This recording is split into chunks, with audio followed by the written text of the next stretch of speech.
வணக்கம், welcome back to my channel. இது வரைக்கும் நம்ம சேனல் நீங்கள் சப்ஸ்கிரைப் பண்ணனா மறக்காம சப்ஸ்கிரைப் பண்ணிட்டு பக்கத்தில் இருக்கிற பெல் ஐக்கன் கிளிக் பண்ணி வச்சுக்கோங்க. ஸோ நம்ம இதோட எது பற்றி பேச போகிறோம்னா, ரீசெண்டாக தமிழ் டப் செய்யப்பட்டுள்ள ஒரு ஹாலிவுட் படத்துடைய ரிவ்யூ தான் பார்க்க போகிறோம். ஸோ படத்துடைய பேர் வந்து கிளீனர்.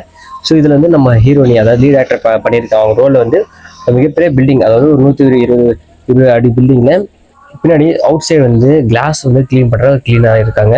ஸோ அந்த பில்டிங்கில் திடீர்னு ஒருத்தர் வந்து ஹைஜாக் பண்ணிடுறாங்க மொத்த பில்டிங்கில் இருக்கிற அதாவது அந்த பில்டிங்கில் இருக்கிற எல்லாருமே மிகப்பெரிய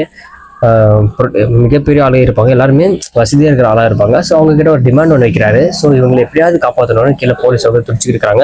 ஸோ அவங்களுக்கு சப்போர்ட்டிவாக வந்து நம்ம கிளீனர் ஹீரோயினி அவங்க வந்து களத்தில் இறங்கி அவங்களுக்கு வந்து எப்படி அவங்கள மீட்டெடுத்து வெளியே கொண்டு வந்தாங்கன்றதான் பொறுத்த கதை. படம் வந்து சுவாரஸ்யமாகட்டும், ஆக்ஷன் பேக்கிங் ஆகட்டும் தரமாக கொடுத்துருக்காங்க. இந்த படத்தை மிஸ் பண்ணாமல் செக் பண்ணி பாருங்கள். தமிழ் டப்பிங் சூப்பராக பண்ணியிருக்காங்க. அது மட்டும் லீட் ஆக்டர் பண்ணியிருக்க கேரக்டர் வந்து அவங்களுடைய எஃபெக்ட் பயங்கரமாக போட்டிருக்காங்க, ஆக்ஷனாக தெருக்கி விட்டுருக்காங்க. மிஸ் பண்ணாமல் இந்த படத்தை செக் பண்ணி பாருங்கள் ஃப்ரெண்ட்ஸ்.